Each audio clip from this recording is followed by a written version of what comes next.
Yo, I am impressed. I am very, very impressed with this car right here. This is the Tesla Model 3, the 2024 refresh. A lot of people are calling it Highland. That's not actually in the name, but this car, I've only been testing it for maybe a week now, but I've noticed a lot of little things different. The main way you're gonna be able to tell this car different from the already very popular Model 3 that's out is the new distinctive angular headlights, the new point to your face. But there's a lot more that's new to this car that sort of add up to me to feel like honestly a worthy flagship. I know the Model S is, higher end and it has the plaid variant and all the performance and all that fun stuff, but this is the car that people are going to know and see the most often as a Tesla. It's the Model 3 and the Model Y. So you could argue this is their most important car, and it kind of feels now like a mini Model S. So let's look at everything that's new. So first of all, like I said, aesthetics are actually one of the big things. So when you see these new sleek, slim headlights, that's how you know you're looking at the new Model 3. But also, this is actually a new paint, ultra red. And I kind of feel like the Canon R5 is getting the color. I can actually appreciate it. There's also a new stealth gray color, but I like the ultra red. And just right off the bat, it's a little bit of a further down slope on the nose, and it's always been a really simple car, but you can actually tell now it's a little bit more aerodynamic, which is going to give you a little bit better range. I've been driving this car for a couple days, averaging well under 300 watt hours per mile, and at a full state of charge, 330 miles of range in the cold, this weather. Now it's Tesla's 330 miles of range, so you're probably going to get more like 290, 285, something like that. But still, the fact that it's getting the same range as what my Plaid was getting is pretty impressive. So officially the new drag coefficient is 0.219, and that's mostly going to come from the front of the car and the places that are hitting the most air. From the side, it's still going to look just like a normal Model 3. Maybe you can tell that little front shape is slightly different with a slightly lower nose, but slightly updated wheels too. I'm really liking this ultra red color. But yeah, it looks like a Model 3 from the side until you get to the back, which is where you'll see the new taillights. And they are also pretty distinctive and angular, and I think pretty nice. Here's a maybe hot take. The no Tesla logo. It just says Tesla in text now on the back. And at first I didn't really love that, but I've started to get used to it. So the only Tesla logo is actually on the front hood. And if I want to open it up, that powered liftgate is the same as it's always been, and you've got a pretty decent sized trunk. But now you'll notice that those taillights are one piece. So if I close this again, you'll see that entire taillight is uninterrupted on the back trunk piece, so it doesn't have any gaps at night. You just see one continuous light, and I like that. And then you see dual motor. This is not a performance trim. This is just a standard Model 3 for right now. And that's the back. But most of the things that are new with this car, again, are very subtle things, and a lot of them are on the inside in quality, in materials, and in making it feel and drive like a much more comfortable, it's just better. Just quality all around is higher. So I'm gonna start with the door, because that's actually the first thing you'll notice. So the handle's the same and the way you get in is the same, but if you've seen German cars, you might have seen this little notch before, and this little part here that plugs into the door.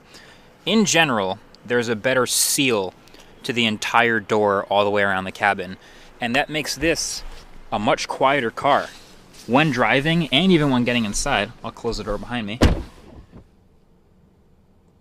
You probably can't tell, but it's pretty quiet. And so in general, this really still feels very recognizably just like previous Model 3s, but everywhere you look, there's lots of little things in the direction of premium, in the direction of comfortable, and in the direction of luxury a little bit, not so much sporty.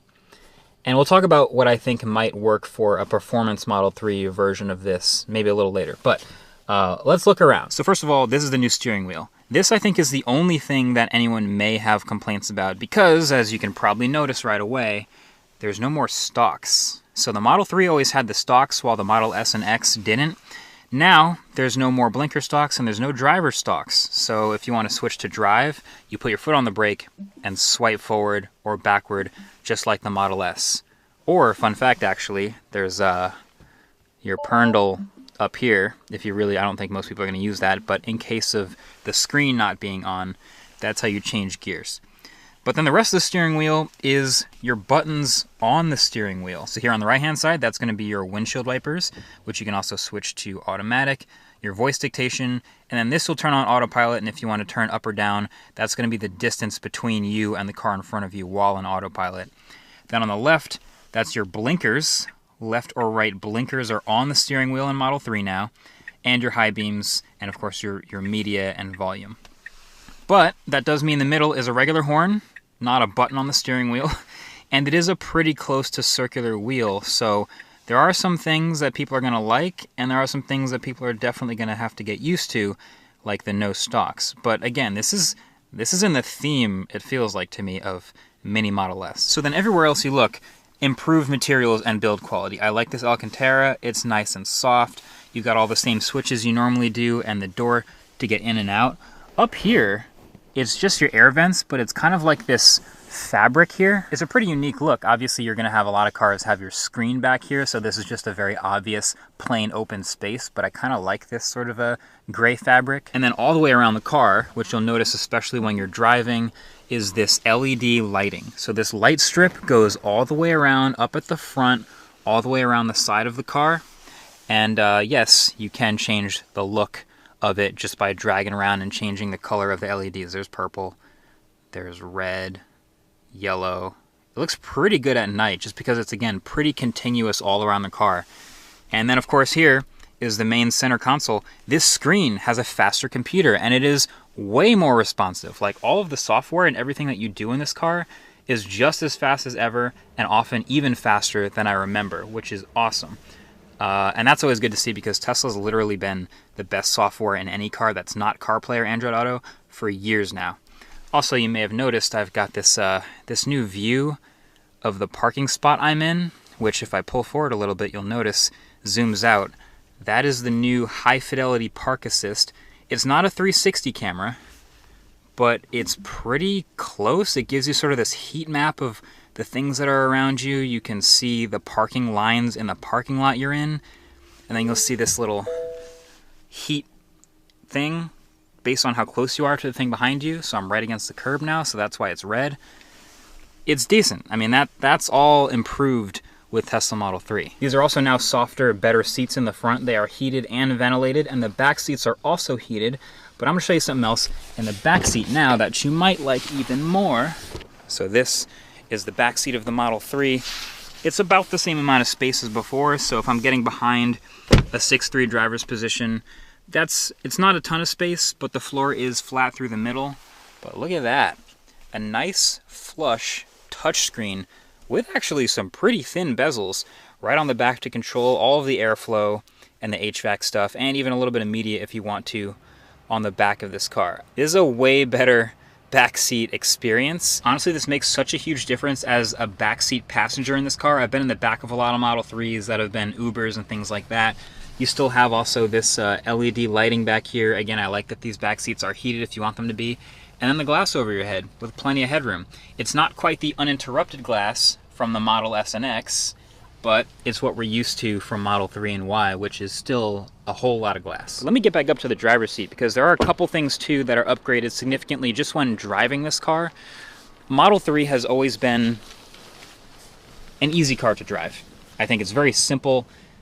I know there's no stocks now, but in general, as far as electric cars, this might be the easiest one to calibrate to, one pedal driving wise, charging network wise, just in general. But two things. One is acoustically, it is so much quieter in here when you're driving, which is awesome. And then it's a softer suspension, noticeably softer. This comes at the expense of maybe a bit of a sporty feeling. I honestly think the old Model 3 and Y's coil suspension was a little harsh, a little firm sometimes, and I think a lot of owners would agree with that. And this has made really big strides to be way more comfortable to drive. And it also has a notably tighter steering radius. That wasn't really advertised at all, but that's really cool to see.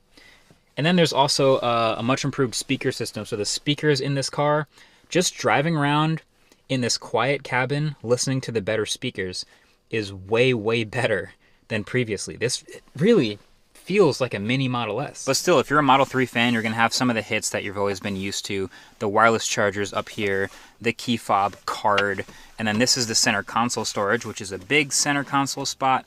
And this one doesn't move like Model S, but there's your 2 cup holders that you can always close just like that. And like that. So you still got the front trunk space you're used to, still got the rear trunk space you're used to.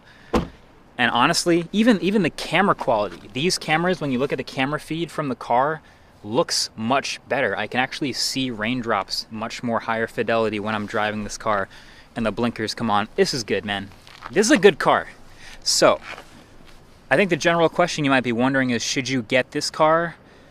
And the only thing I would say is if you're considering something like a performance version of this, consider what you want to do most of the time when driving. I think when street driving, this thing is great. Most of the time with street driving, this thing is great. And it's quick. It's really quick. I'll try to find an official 0 to 60 time or some horsepower numbers if I can. But for a car with this much range and with a great charging network, like this is a very quick EV. A performance version for me would really only gain maybe 2 things. Obviously the ability to have track mode and be able to dial, you know, your traction control to be front wheel drive or rear wheel drive, or change the slip, or have a little bit more fun while driving. And then maybe getting back to a firmer suspension for that sort of track oriented driving. But for the non-performance version, which this is, it's complete. It's great. It's a flagship. It's a mini Model S. It's refined. It's well built. I'm very impressed by this new Model 3. Let me know what you think. Is this a car that you've been looking forward to? I've been looking forward to seeing it in the US for so long. It was like Europe first and then slowly making its way here. Now it's here, and I'm happy I got to test it because this thing's good, man. This is the car I would recommend so easily to anyone just looking for a first EV. That's where I'll leave it. Let me know what you think. Thanks for watching. Catch you in the next one. Peace.